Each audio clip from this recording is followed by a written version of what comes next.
विद्यार्थी मित्रो, चला तर आज आपण पहिल्या धड्याला सुरुवात करूया. Living world and classification of microbes.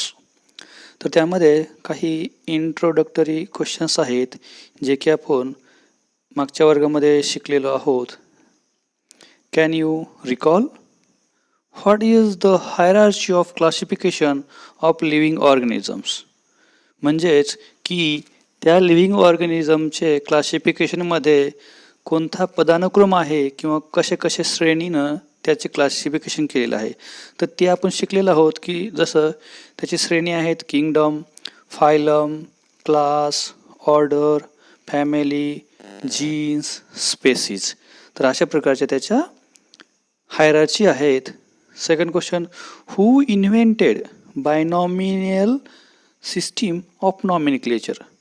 तर ही बायनॉमिनियल नॉमिनक्लेचर सिस्टीम कुणी शोधून काढली, कुणी इन्व्हेंट केली? तर ती कार्ल लेनियस. इथं आपल्याला दिलेलं आहे त्यांचं नाव कार्ल लेनियस यांनी ही बायनॉमियल नॉमिनक्लेचर सिस्टीम इन्व्हेंट केली. Third question, which levels of hierarchy are considered while writing the name in binomial nomenclature?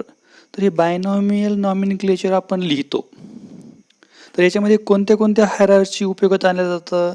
जसं की आपण kingdom, phylum, class, order, family, jeans, species या सगळ्या हायरार्ची पाहिल्यात. तर त्यामधील शेवटच्या दोन जीनस अँड स्पेसीज या दोन हायरार्चीच्या आधारे बायनॉमियल नॉमिनक्लेचर नामकरण केलं जातं. जसं की आपण गेल्या वर्षीच्या पाठात पाहिलं, मँगोचं नाव काय होतं? मॅग्निफेरा इंडिका. म्हणजे मॅग्निफेरा हे काय आहे? त्याचं जीन्स आहे आणि इंडिका त्याचं स्पेसीज आहे. मॅनचं काय नाव आहे तसं? Homo sapien. होमो काय आहे? जीन्स आहे आणि सेपियन काय आहे? स्पेसीज आहे. तर अशा प्रकारे हे आपण मागच्या पाठामध्ये शिकलेलो होतो. तर समोरचा मुद्दा आहे biodiversity and need of classification.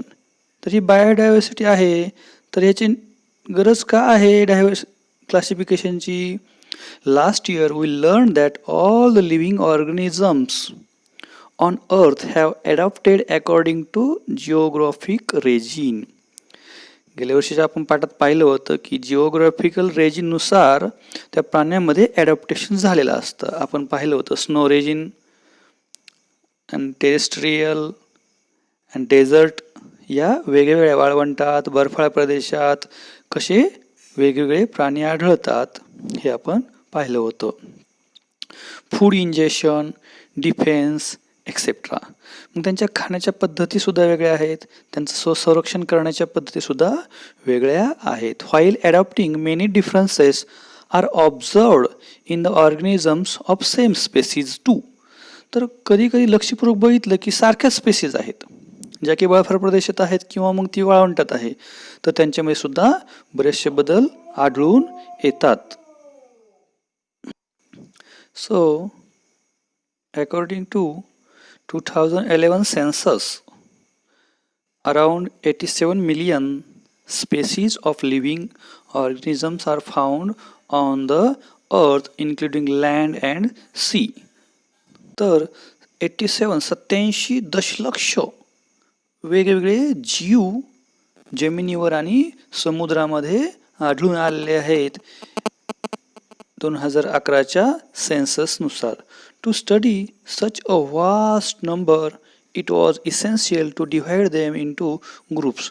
तर एवढे सारे हे सजीव यांचा अभ्यास करण्यासाठी त्यांना वेगवेगळ्या ग्रुपमध्ये डिव्हाइड केले गेलं. So groups and sub groups were created considering the similarities and differences among the living organisms. तर हे ग्रुप बनवताना आणि सब ग्रुप बनवताना काय केले गेलं?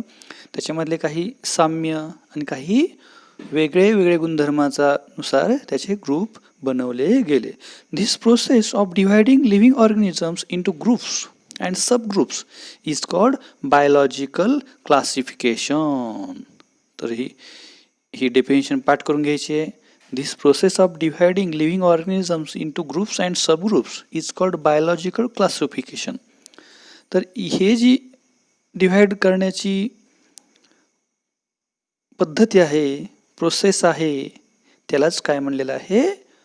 Biological classification. तर Robert Harding Whittaker was an American ecologist. In 1969, he divided living organisms into 5 groups. तर हे रॉबर्ट हार्डिंग व्हिटेकर हे अमेरिकेचे एक वैज्ञानिक आहेत, इकोलॉजिस्ट आहेत. त्यांनी 1969ला हे लिव्हिंग ऑर्गॅनिझम्स 5 ग्रुपमध्ये डिव्हाइड केले गेले. तर त्याच्यापूर्वी हिस्ट्रीमध्ये काय झालेलं आहे हे पाहू आपण Carl लेनिनियस in 1735 divided living world into 2 kingdoms. आपण आताच रिव्हिजनमध्ये पाहिलं होतं की कार्ल लेनिनियस यांनीच बायनॉमियल नॉमेनक्लेचर ही नामकरण पद्धती शोधून काढली. तर त्यांनी 2 किंगडम्स कोणते केले? व्हेजिटेबलिया अँड ॲनिमलिया.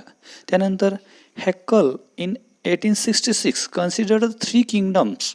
तर हे हॅकल यांनी 1866 मध्ये 3 किंगडम्स कन्सिडर केले, प्रोटिस्टा, प्लांट्स अँड ॲनिमल्स.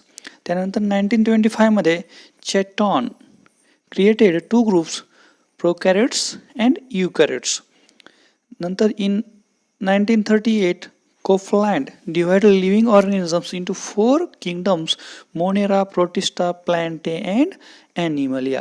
म्हणजे हे जे रॉबर्ट व्हिटेकर यांचं जे संशोधन ॲक्सेप्ट केले गेले आहे ते कधी केलं गेलं? 1969ला.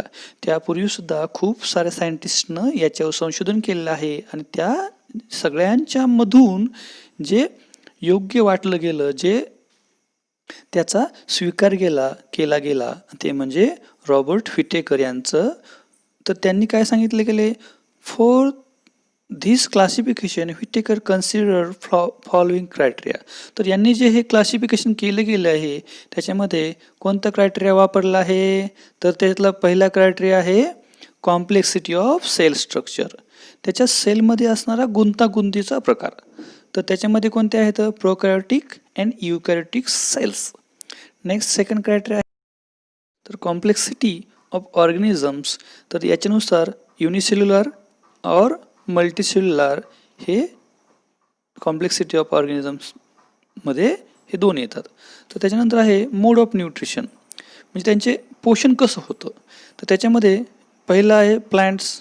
तर प्लांट्समध्ये ॲटोट्रॉफिक, फोटोसिंथेटिक, म्हणजे प्लांट्स कसे असतात? स्वयंपोषी असतात, ॲटोट्रॉफिक असतात.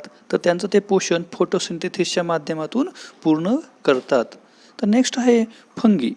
तर हे फंगी काय करतात? फंगी काय आहे? सॅप्रोफायटिक, म्हणजे कुजलेल्या पदार्थावरती हे जगतात. तर ते कसं करतात? ॲब्सॉर्प्शन फ्रॉम डेड ऑर्गॅनिझम्स, कुजलेल्या व मेलेल्या प्राण्यांच्या ऑर्गॅनिझम्सवरती ते जगतात. नंतरच आहे ॲनिमल्स. ॲनिमल्स कसे आहेत? हेटरोट्रॉफिक आहेत, म्हणजे ते दुसऱ्या ह्याच्यावर जगतात, दुसऱ्याने अन्न केलेल्या स्वयंपोषी नाहीत, परपोषी आहेत ते. अँड इंजेक्शन, त्याचं ते ग्रहण करतात. चौथं त्यांचं क्रायटेरिया आहे लाईफस्टाईल.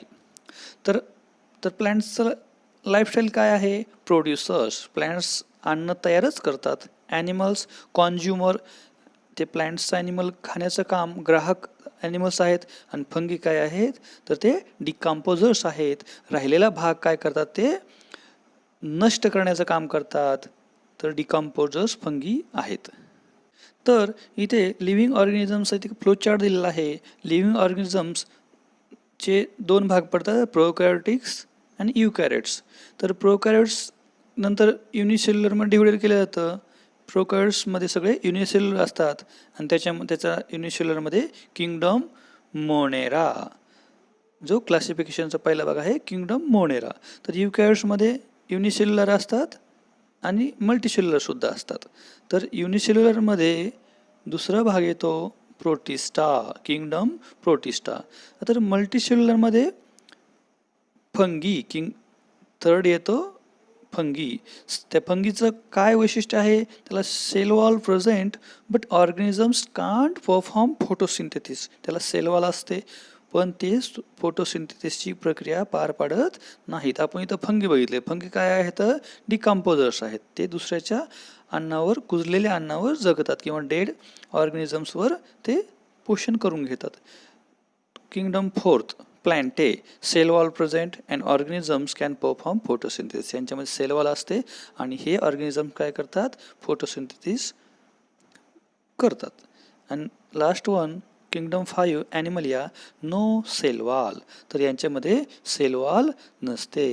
तर त्यात आपण आता किंगडम मोनेरा, त्यात ॲक्टिव्हिटी दिली आहे. Take a small drop of curd or buttermilk on a clean glass slide, dilute it with a little water, carefully keep a cover slip, observe it under high power of compound microscope. What did you see? आपण काय केलं? दह्याचा किंवा ताकाचा एक थेंब घेतला आणि तो आपण स्लाइडवर टाकला आणि त्याच्यावर काळजीपूर्वक काय केलं? एक कव्हरिंग लावली आणि कव्हर स्लिप लावली आणि त्याला कंपाऊंड मायक्रोस्कोप खाली लक्षपूर्वक पाहिलं तर आपल्याला दिसून येईल moving small rod like microbes are lactobacillus bacteria. तर त्याच्यामध्ये छोट्या अळ्यांसारखं आपल्याला काहीतरी हलणारं दिसन, रॉड लाईक असं काहीतरी दिसल, तर ते काय असतं? लॅक्टोबॅसिल बॅक्टेरियाज असतात.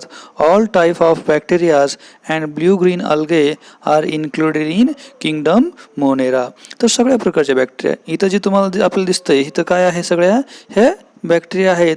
हे वेगवेगळे बॅक्टेरिया आहेत आणि ब्ल्यू ग्रीन अल्गे हे ह्या किंगडम मोनेरामध्ये असतात. तर त्याचे कॅरेक्टरिस्टिक्स काय आहेत?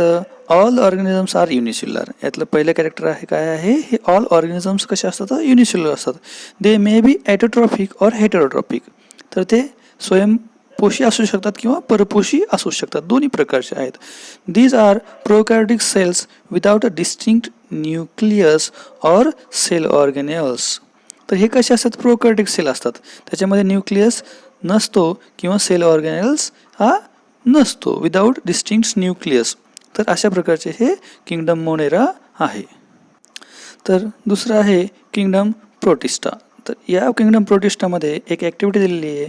Prepare a temporary mount of 1 drop of pond water on a glass side. एक अशा डबक्यातला बाहेर कुठला बी एखादा थेंब घेऊन या आणि तो ग्लास साईडवर ठेवा. Observe it under a low power and high power of microscope.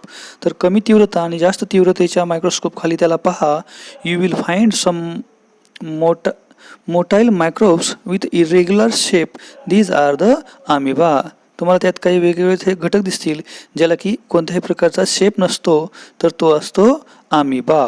तर त्याचे कॅरेक्टरिस्टिक काय आहेत? Protista are single cell organisms with a well defined nucleus enclosed in nuclear membrane. तर याच्यामध्ये वेल डिफाइंड चांगला डेव्हलप झालेला न्यूक्लियस असतो त्या न्यूक्लिअर मेम्ब्रेनमध्ये. They have pseudopodia or hair like cilia or whip like flagella for locomotion. तर ह्यांचं locomotion करण्यासाठी हे असं एक केसासारखं किंवा हे जो ह्या अमिबाचं हे टोक दिसतंय ह्याला म्हणायचं सुडोपोडिया. तर तो काय करतो? त्याला हालचालीसाठी मदत करतो. किंवा इथं पॅरामेशियमला सुद्धा असं हेअर लाईक स्ट्रक्चर्स असतात बाजूनी, तर ते त्याला मुव्हमेंटसाठी मदत करतात. तर त्याच्यात ॲटोट्रॉफिक. तर युग्लिना हेलोऑक्स कंटेन क्लोरोप्लास्ट. तर युग्लिना आणि होलोऑक्स या दोन प्रोटिस्टा याला क्लोरोप्लास्ट असतो आणि त्यामुळे ते ॲटोट्रॉपिक्स आहेत. नेक्स्ट आहे हेटेरोट्रॉपिक्स. तर अमिबा, पॅरामेशियम हे परजीवी आहेत, हेटेरोट्रॉपिक्स आहेत. Next type of kingdom third, fungi. तुम्हाला इथे दिसत आहे हे फंगीस, आपण बुरशी म्हणतो त्याला. तर त्यामध्ये एक ॲक्टिव्हिटी दिली आहे. Take a moist piece of bread or bhakri and keep it in a container with lid for 2 to 3 days. After 2 to 3 days a fine cotton thread like tuft is found growing on the surface of the bread. Prepare a temporary mount of few threads from this culture and observe it under the microscope. आपल्याकडे एखाद्या घटना घडलेली असते की आपल्याकडून चुकून एखाद्या डब्यामध्ये भाकर वगैरे राहते आणि ती 2-3 दिवसांनी आपण जर पाहिली तर त्याच्यावर आपल्याला बुरशी आलेली दिसते. तर ही मायक्रोस्कोपच्या खाली जर पाहिली तर आपल्याला ती अशा प्रकारे दिसून येईल. तर त्याच्यामधले वेगवेगळे पार्ट्स आपल्याला मायक्रोस्कोप खाली दिसून येतील. तर त्याचे इथं institutional work, National Institute of Virology, Pune is involved in research on viruses. The institute has been founded in 1952 under the jurisdiction of Indian Council of Medical Research. Indian council of medical रिसर्चच्या अंतर्गत 1952 साली ही Indian national institute of virology ही स्थापन झालेली आहे. तर त्यानंतर आपल्याला त्याचे कॅरेक्टरिस्टिक्स पाहायचे आहेत. तर these are a non green eukaryotics heterotrophics organisms. हे ग्रीन नसतात आणि युकॅरियोटिक्स हेटेरोट्रॉफिक्स म्हणजे परजीवी दुसऱ्यावर जगणारे ऑर्गॅनिझम्स आहेत. Most of them are saprotrophic. ते कुजलेल्यावर जगतात. They feed upon decaying organic materials. कुजलेल्या मटेरियल्सवरतीच हे जगतात. Their cell wall is made up of tough and complex sugar called chitin. याची सेल वॉल कशाने बनलेली असते? Tough and complex sugar called, एक शुगरने बनलेली असते, ते त्याला बनलेलं जातं चिटिन. याच्या सहाय्याची सेल वॉल बनलेली असते. Some fungi are thread like and many nuclei are present in the cytoplasm. तर हे एक थ्रेड, एक तंतुमय असतात काही फंगी आणि त्याच्यामध्ये न्यूक्लियसमध्ये सायटोप्लाझ्मा असतो. एक्झाम्पल्स, याचे एक्झाम्पल कोणते कोणते? तर बेकर्स यीस्ट, आपण बेकर्स यीस्ट, पुन्हा ॲस्पेरगिल्स फंगस ऑन कॉर्न, काही वनस्पतीवर जे बुरशी पडते ते, पेनिसिलियम आणि मशरूम. आपण मशरूमची भाजी पाहिली आहे. ते मशरूम एक बुरशीचाच प्रकार आहे. दो many systems of classifications are introduced after the Whitaker's his 5 kingdom system widely accepted. तर हे सर्वमान्य असल्यामुळे हे विटेकर मेथड आपण इथं अभ्यासलेली आहे. आणि यानंतरच्या व्हिडिओमध्ये आपण क्लासिफिकेशन ऑफ मायक्रोब्स हे मुद्दे अभ्यासू. विद्यार्थी मित्र हो, आपल्याला हा माझा व्हिडिओ कसा वाटला ते व्हिडिओच्या खाली कॉमेंट बॉक्समध्ये टाईप करून पाठवा. तसेच आपले काही प्रश्न असतील तरी या कॉमेंट बॉक्समध्ये टाईप करा, मी त्याचे नक्कीच उत्तर देईन.